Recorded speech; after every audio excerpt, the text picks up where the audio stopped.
हाल ही में तेल की कीमतों में ट्रंप के एक स्टेटमेंट से बिल्कुल जादुई करिश्मा हुआ। हेडलाइन बनी कि oil record it's biggest 1 month drop in 6 year, यानी कि 6 साल में पहली बार एक महीने के अंदर तेल की कीमतों में इतनी गिरावट आई होगी जितना ट्रंप के एक आदेश से कल आ गई। Oil prices on track for steep fast monthly fall since 2020। 2020 के बाद इतना तेजी से तेल की कीमतों में कल गिरावट आई। ट्रंप ने कुछ ऐसा कारनामा कर दिया। और तो और अमेरिका का जो स्टॉक मार्केट है उसके अंदर एकदम तेजी देखने को मिली। ट्रंप ने कुछ ऐसा कर दिया। फ्राइडे का समय हो, ट्रंप मूड में हो, कोई ना कोई ऐसा फैसला कर दो जिससे तेल की कीमतें थाड़ से नीचे, मार्केट एकदम ऊपर, और ट्रंप इस काम को करके जो अलग सुख भुगतते हैं, आज आप और हम उसी की चर्चा कर रहे हैं। ट्रंप ने ऐसा क्या कर दिया? ट्रंप ने दुनिया भर में बढ़े हुए तेल की कीमतों को नीचे ला दिया। वाह, क्या हमारा तेल सस्ता हो जाएगा? स्टॉक मार्केट को ऊपर पहुंचा दिया। क्या हमारा सेंसेक्स और निफ्टी भी ऊपर हो जाएगा? है ना इंटरेस्टिंग सवाल। चलिए जवाब खोजते हैं, लेकिन पहले कारण तो जान लो। आफ्टर ऑल ट्रंप बाबू ऐसा किए क्या जिससे तेल की कीमत नीचे आ गई और एकदम बाजार हरा भरा हो गया? हाँ, कुछ नहीं किए। ट्रंप को फिर एक ख्याल आया और उन्हें लगा कि मैं इस ख्याल को लिख देता हूं सोशल मीडिया पर। शायद यही हुआ होगा। ऐसा करते करते उन्होंने सोशल मीडिया ट्रुथ पर कुछ ऐसा लिख दिया कि मैं स्टेट ऑफ हॉर्मुज में लगे हुई अपनी सुरक्षा अब हटा रहा हूं, मतलब अपनी तरफ से ब्लॉकेड हटा रहा हूं। खबर का मायना तगड़ा था और उसमें लंबी चौड़ी बातें। बस हेडलाइन को अगर आप ध्यान से पढ़ लें कि साहब अमेरिका अब अपनी तरफ से स्ट्रेट ऑफ हॉर्मुज खोल रहा है, इसका मतलब शायद नेगोशिएशन हो गए होंगे। उतावली जनता जो बाजार में पैसा लेके बैठी है कि बस गिरे तो हम लपक लें, ऐसे में स्टॉक मार्केट के अंदर जनता कूद पड़ी। तेल की कीमतें नीचे आ गई कि अब तो तेल ही तेल होगा। होता कैसे? ट्रंप की बातों को क्या वाकई में ईरान ने माना? आज के सेशन में विश्लेषण करेंगे। खैर, बार का मौका दें। चलिए फिलहाल वापस ट्रंप पर ही लौटते हैं। ट्रंप भाई साहब ने बाजार की जो कठपुतली बना रखी है, उस कठपुतली का थोड़ा इतिहास तलाशते हैं। जैसा आप जानते हैं कि युद्ध तो 28 फरवरी से, विधिवत रूप से 27 फरवरी से चल ही रहा है, लेकिन उसके बाद से वॉल स्ट्रीट के जो इंडेक्स हैं वो कभी ऊपर तो कभी नीचे की तरफ स्टेट ऑफ हॉर्मुज की न्यूज के साथ होते देखने को मिलते हैं। 17 अप्रैल को आपने इंडेक्सेस पर देखा होगा, 18 अप्रैल को स्टैंडर्ड एंड पुअर्स जो है उसने हाईएस्ट रिकॉर्ड अचीव किया था। कारण क्या था? क्योंकि उस समय लगने लगा था कि अब सब कुछ सही हो जाएगा। क्रिप्टो के भाव भी आसमान चढ़ने लगे थे क्योंकि ट्रंप ने अपनी तरफ से कह दिया था कि मैंने डिपार्टमेंट ऑफ वॉर से कहा है कि वो युद्ध को पोस्टपोन कर दे। ट्रंप जैसे ही पोस्टपोन का सूचना देते हैं, बाजार अचानक बढ़ने लगता है, क्रिप्टो भागने लगता है, तेल गिरने लगता है। ये 3 फीचर हैं। अप्रैल में घटित हुआ ये साहब। मार्च के अंदर भी कुछ ऐसा ही हुआ था। जब मार्च के अंदर एसएनपी के जो स्टॉक्स थे वो एक दिन में तेजी से बढ़ने लगे थे। इसके अंदर भी जब खबर तलाशी गई तो भी कुछ इसी तरह का निकल कर आया कि ट्रंप का अनाउंसमेंट था कि सब प्रोडक्टिव डिस्कशन चल रहा है हमारा ईरान के साथ में। स्टॉक जंप हुए, ऑयल गिर गए। ट्रंप का खेला बढ़िया था। इसके बाद में फिर 23 मार्च को ईरान वालों ने कहा कि ट्रंप फर्जी खबर फैला रहे हैं। ऐसा कुछ भी नहीं हुआ है। फर्जी खबर फैलाने के लिए इन्होंने जो हैंडल यूज कर रखा है उसका नाम ट्रुथ है। इनका अपना सोशल मीडिया हैंडल है। मतलब अमेरिकी राष्ट्रपति अपने झूठ सच्चे नेटवर्क से झूठ फैलाते हैं, यानी ट्रुथ नामक नेटवर्क से झूठ फैलाते हैं, और उस झूठ में वो कुछ ऐसी बात करते हैं जिससे तेल की कीमतों को और बाजार को हर बार अप्स एंड डाउन्स देखने को मिलते हैं। आज जो हम चर्चा कर रहे हैं वो भी बिल्कुल उसी के ही नजदीक घूम रही है। ट्रंप महोदय ने जो आज किया है वो भी क्या है? उन्होंने कहा कि स्ट्रेट ऑफ हॉर्मुज से अपनी सेना हटा रहा हूं, बस इतना ब्लॉकेड हटा रहा हूं। ये लाइन बोली, बाजार एकदम बौखला गया कि चलो भाई मजा आ गया। ट्रंप ने बहुत कुछ कहा। उन्होंने कहा कि अमेरिका की तरफ से लगी हुई नाकेबंदी हटाई जाएगी, अब फंसे हुए जहाज घर वापस जा पाएंगे। मैं फंसे हुए लोगों से कहूंगा कि आप अपनी पत्नियों से, पतियों से, माता पिता और परिवारों के मिलने वाले सभी मेरी तरफ से, अपने सबने पसंदीदा प्रेसिडेंट की तरफ से उन्हें हेलो कहिएगा। ट्रंप ने भर चढ़ करके कल ये ट्वीट कर दिया, ट्रुथ पर मैसेज कर दिया।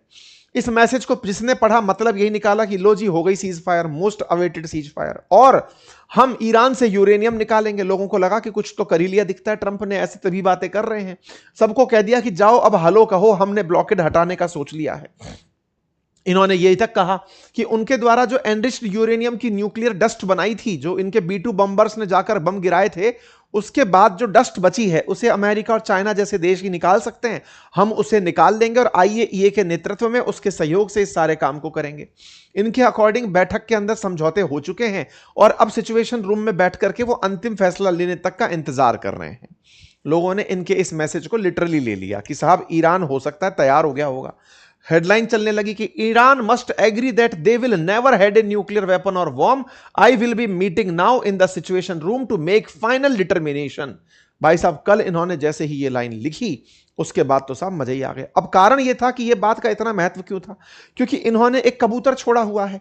असल मायने में अमेरिका का संदेश लेकर के कबूतर उड़ते हैं, आसिम मुनीर के रूप में पहुंचते हैं, मोहसिन नकवी के रूप में ईरान पहुंचते हैं, वहां से सूचनाएं लाते हैं। इशाक डार नाम का एक और कबूतर उड़ाया जाता है जो अमेरिका जाता है। इन दिनों पाकिस्तानियों का असली खर्चा तो हवाई जहाजों में हो रहा है कि चलो भाई हवाई जहाज का पैसा तो मिलेगा। इधर से ईरान को गए सूचना लाए, इधर से सूचना लेकर के इशाक डार को अमेरिका पहुंचाए। ये पहुंचाए तो सूचनाएं कुछ इस प्रकार से आई कि अच्छा पाकिस्तानियों मान गए क्या तुम लोग भी अब्राहम अकॉर्ड साइन करने के लिए। पाकिस्तानियों का काम चल रहा है बढ़िया से कि चलो इधर से मध्यस्थता करने निकले हुए हैं। ये जो तस्वीरें हैं ये इसी बात की तो बानगी हैं। तो इनके आते ही लोगों को लगा कि संदेश आ गया है, समझौता होने वाला है। सारी सिचुएशन जैसी बनती है ये आदमी बाजार से खेल जाता है।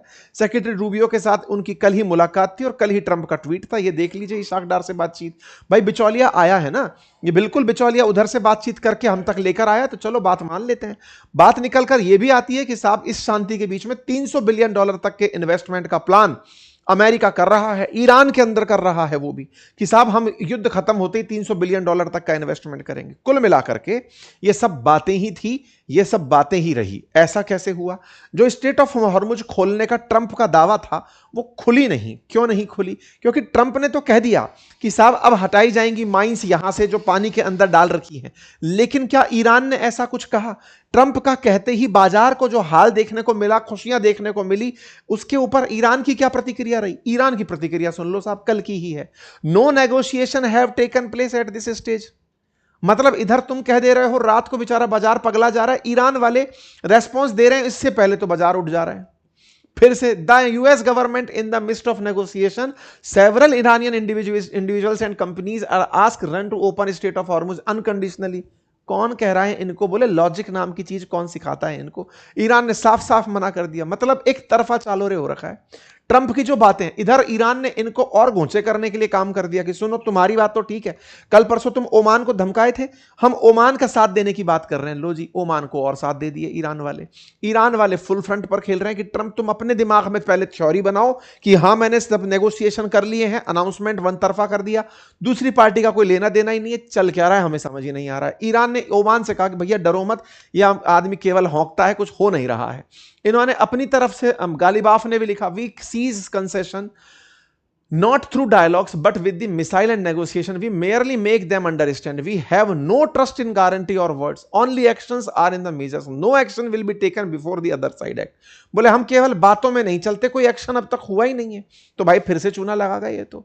इस बीच में यूके यूएस ने जो है पूरी तरह से वार्निंग जारी की है कि स्ट्रेट ऑफ हॉर्मुज के अंदर जो मेजर ऑपरेशन है उसकी तैयारी की जाए। क्यों मेजर ऑपरेशन की तैयारी की जाए? क्योंकि साहब इनको अब यहां पर ऑलरेडी पता है कि बहुत सारी माइंस ईरान बिछा चुका है। अगर रास्ता वाकई में खुलवाना है तो इस रास्ते के अंदर बहुत सारे जहाजों को भेजना पड़ेगा जो जाकर के माइंस खुलवाएंगे। अब इस बात को लेकर के ईरान वाले और अमेरिका वाले आमने सामने हो गए कि बोले साहब हमने अपने डिफेंस सिस्टम को एक्टिवेट कर दिया है, अगर आप लोगों को लगता है कि माइंस खुलवाने के लिए आपके जहाज आएंगे तो हम तैनात हैं। तो भाई साहब फिर से यहां पर कासिम जो इनका आइलैंड है, असल में क्या है ना कि स्ट्रेट ऑफ हॉर्मुज में 7 आइलैंड है जिनके माध्यम से ईरान कंट्रोल करता है इस रास्ते में। तो कासिम आइलैंड पर इन्होंने डिफेंस सिस्टम बना रखा है। तो बोले हमने उसको एक्टिवेट होते हुए देख लिया है। हालांकि इस बारे में पूरा डिस्कशन हमने अपने डिप्लोमेटिक डेस्क में बहुत अच्छे से किया है कि कैसे इन लोगों ने ट्रैप में फंसा रखा है दुनिया को, आप जरूर देखिएगा। एनीवे, तो कुल मिलाकर के बात ये निकल कर आती है साहब कि ये जो आइलैंड्स हैं, खर्ग है, लवान है, लेसर तर्ब है ना, ग्रेटर तर्ब है, हैनगाम है, लराक है, हॉर्मुज है, कासिम है, इनका पूरी तरह से इन्होंने यूज कर रखा है ईरान वालों ने कि अमेरिका वालों निकल के दिखाओ। अमेरिका वाले ऊपर से हवाई जहाज से जा जाके देख रहे हैं रास्ता खुला है कि नहीं खुला है, कुछ नहीं दिख रहा है। अमेरिका जरूरत पड़ने पर ईरान के खिलाफ फिर से जंग शुरू कर देगा। ये इनके डिफेंस मिनिस्टर हैं, फौजी कम मंत्री ज्यादा लगते हैं, मंत्री कम फौजी ज्यादा लगते हैं। इनकी जो हरकतें हैं वो पूरे टाइम इस मोड में रहती है मैं फौजियों को सिखाऊंगा कि कैसे युद्ध करना है। इनके अंदर का जो एग्रेशन है, डिफेंस को नहीं डिपार्टमेंट ऑफ डिफेंस नहीं डिपार्टमेंट ऑफ वॉर कहेंगे, हम सुरक्षा नहीं हम हमला करते हैं, बिल्कुल नेक्स्ट लेवल क्रेजी आदमी। और ये जो क्रेजी आदमी है इन दिनों भाषण देता घूम रहा है। उधर ट्रंप कह रहे हैं कि समझौता हो रहा है, ये कह रहे हैं कि हम तो तैयारी कर रहे हैं युद्ध की। एक मत ही नहीं हो। हमने कहा था, एक दिन पहले मैंने डिस्कशन किया था कि हॉर्मुज खुलवाना ही नहीं चाहते अमेरिका वाले, और इनके बयानों से समझ में आता है। कई बार लोग इनकी मीम भी बनाते हैं कि भैया ये बेचारे करने निकलते होंगे तो इजराइल वाले फिर से कहते होंगे एप्स्टीन फाइल, अगर तुमने बोला तो हम एप्स्टीन फाइल पब्लिक कर देंगे। मतलब चल क्या रहा है किसी को पता नहीं चल रहा है। खैर, इन लोगों ने एक खुशी और दिखाई कि हमने ईरान के क्रिप्टो जब्त कर लिए हैं, $1 बिलियन के क्रिप्टो जब्त कर रहे हो। उधर वो आदमी धमका रहा है कि मैं साहब पैसा ले जाऊंगा, एक ट्रंप कह रहा है एक समझौता कर लूंगा, वो कह रहा है मैं युद्ध कर लूंगा। तुम लोगों की स्थिति क्या है? एक लाइन में कोई तुम पर विश्वास कैसे कर ले? ईरान वाले फिर मीम ही बनाते हैं, इनके मीम बनाकर कहते हैं कि कुछ नहीं हो सकता इन आदमियों का। ये केवल बातें करते हैं, सॉल्यूशन इनके पास नहीं है। ईरान अपनी तरफ से तैयारियां पूरी करके बैठा है कि आ जाओ भाई युद्ध कर लो। अमेरिका वालों, तुम ये जो एक दिन में ट्रंप के मैसेज आते हैं उस दौरान ट्रेड करके जो तुम्हें लगे कर लिया करो, वास्तविकता में कुछ है नहीं। फिलहाल के लिए इतना ही। आप लोग इसे कैसे सोचते हैं जरूर बताएं।